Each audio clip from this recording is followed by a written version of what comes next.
Salut tout le monde, bienvenue sur Como CRM. C'est quoi cet outil? Ben, c'est un CRM, comme son nom l'indique. Un CRM, c'est un logiciel qui centralise plein de trucs. Ok, quel truc? Bah, les messages qu'on reçoit, par exemple. Ça centralise nos prospects, leads et campagnes marketing. On peut aussi planifier des appels, vous voyez? Tout l'historique est là, par exemple. Ok? Tout est au même endroit, compris? C'est ça l'avantage. D'un seul endroit, on gère YouTube, Insta, WhatsApp. Bon, pas YouTube, mais WhatsApp, Insta. Fini d'aller sur chaque appli ou Excel séparément. Pigé? Tout ça, c'est centralisé grâce au CRM. Ici, on verra comment. Il y en a plein d'autres. OK? Allez, on crée un compte. 14 jours d'essai gratuit, on continue avec Google ou autre. Et voilà, on est dans le CRM. Facile, non? Comment gérer nos leads avec Como CRM? Bon, allons dans la section des leads. OK? Ici, on a les leads, d'accord? On peut en inventer un. Comme vous voyez, les leads, c'est nous. OK? Ici, pas de section prospect. On passe direct aux leads. OK? On peut les ajouter manuellement ou les importer. OK? Comme d'habitude. Voilà l'option d'import. OK? Liste d'emails ou autre, peu importe. OK? On aurait différents contacts. D'accord? Avec les infos qu'on a, tel, mail, etc. OK? Donc, comment ça marche? Ici, on a notre premier lead. OK? On peut déplacer ce lead. D'accord? Nous ou un membre de l'équipe peut le passer du contact initial à, disons, une négociation si on en a entamé une. En gros, si on clique dessus, on peut ajouter des notes. OK? Basé sur le lead. Par exemple, ce lead aime ceci, cela et veut négocier ça. Ici, on a l'historique, les stats, on peut uploader des fichiers, etc. OK? Il devrait y avoir un moyen de créer une tâche ici, je ne le trouve pas, mais on peut utiliser le menu déroulant et le configurer. OK? Ça sert à passer du contact initial à la négo et tout ça. On peut ajouter un tag si on veut pour mieux l'identifier. On peut ajouter un contact et une entreprise, OK, pour pouvoir le contacter. Ah! Et on peut créer une tâche d'ici, OK? Il n'y a pas de tâche. C'est ça qui m'intéresse. Tu crées une tâche, OK? Tâche pour demain pour moi, OK? Si pas pour moi, pour qui alors? C'est une tâche, pas une note. Qu'est-ce qu'il faut faire? Et négocier, d'accord?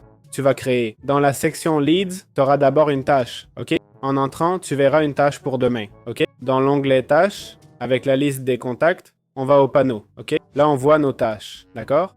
On choisit Tâche, ça m'amène au calendrier. Très bien. Voilà le calendrier. La tâche à faire, OK? On note le résultat après, en fermant la tâche, OK? C'est là qu'on met le résultat, d'accord? Bon, une fois les tâches finies, par exemple, quand il n'y a plus rien à faire, on passe au débat contractuel et à la discussion du contrat. Après, on sélectionne et on dit « Voilà, c'est réussi ». On sauvegarde « OK ». Et hop, c'est enregistré et on vient de gagner 56 €. Ça marche? Si on regarde le tableau, leads gagnés, 56 €. Bam, compris? Voilà, c'est aussi simple que ça de gérer les leads. Très bien. Un truc cool avec Como, c'est qu'on peut lier WhatsApp, Instagram et autres réseaux sociaux au CRM via un chat, OK? Ici, on a les chats ouverts et on peut ajouter des canaux, d'accord? Là, on va suivre les chaînes, OK? Comme vous voyez, on peut ajouter tout type de canal, WhatsApp Business, TikTok, Instagram, Apple, Facebook, Viber, Skype, etc. OK? Bon, le hic avec WhatsApp, c'est qu'il faut un compte business. Donc, on aura besoin d'un numéro spécial pour ça. N'utilisez pas votre numéro perso, sinon vous allez le perdre. Compris? D'ailleurs, quand vous créerez le compte WhatsApp Business, il vous le dira. Et vous voyez, on peut aussi insérer n'importe quoi d'autre. Hein? Alors, pour un e-commerce, on peut intégrer LinkedIn, WordPress, Twilio, Zoom pour les appels, Calendly pour le workflow, PayPal pour les paiements et Mailchimp pour les emails. OK? Pour les intégrations et les automatisations, on utilise Zapier. On peut vraiment tout intégrer. Hein? Donc ici, on sélectionnerait simplement les outils de chat qu'on veut connecter. D'accord? Ainsi, quand les gens nous contactent via WhatsApp, on obtient directement le lead. OK? Car si on vous contacte par WhatsApp, on a déjà le numéro et le nom, par exemple. Compris? Voilà, c'est aussi simple que ça. Il suffit de connecter les différents canaux et c'est tout. Bon, après avoir vu le CRM Como, franchement, ça n'offre pas grand-chose. Hein? C'est plutôt basique, honnêtement.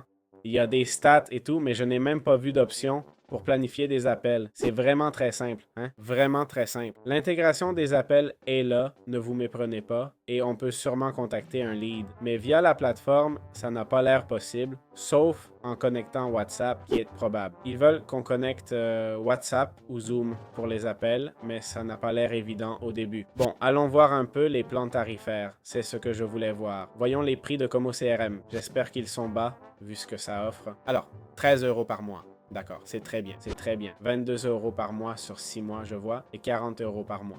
13 € au mois. On a les bases, 2500 leads actifs, ok? Como AI, l'IA et un agent d'intelligence artificielle. Pas d'appel ni rien de ce genre. Jusqu'à 5000 leads actifs et 2500 contacts, d'accord?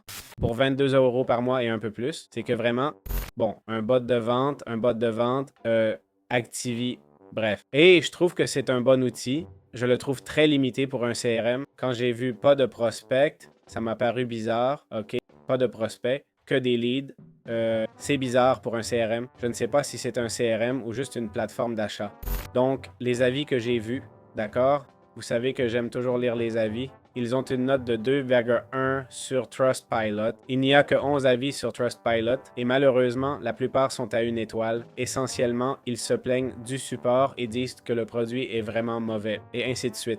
Sur G2, où les avis sont souvent gonflés, ils ont quand même un 3,7, c'est-à-dire il n'y a pas tant d'avis négatifs que ça.